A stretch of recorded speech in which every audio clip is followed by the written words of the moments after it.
กินดีๆนะครับ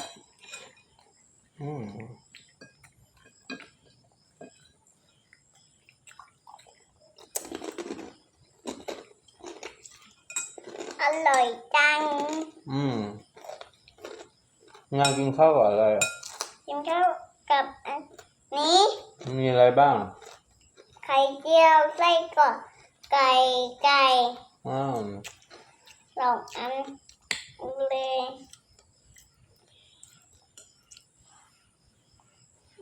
ตัดคำเดียวร้อนไหมไม่ เบาก่อนป้าให้ไส้กรอกป้าก็กินไส้กรอก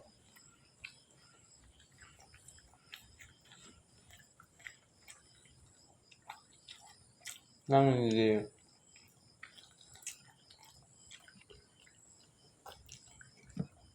อร่อยไหมอร่อยครับโอ้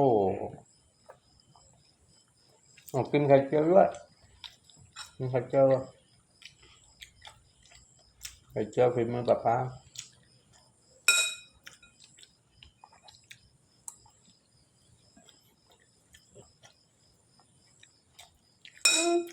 เอาช้อนตักสิ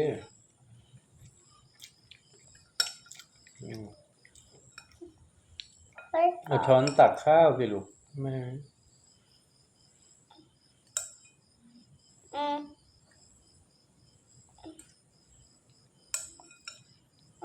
ตักได้ทีละนิดช้อนมันเล็กกินนี้ไปก่อนกินไข่ไปก่อนกินไส้กรอกแล้วก็กินข้าวตามตักข้าวตามไปตักข้าวไปด้วย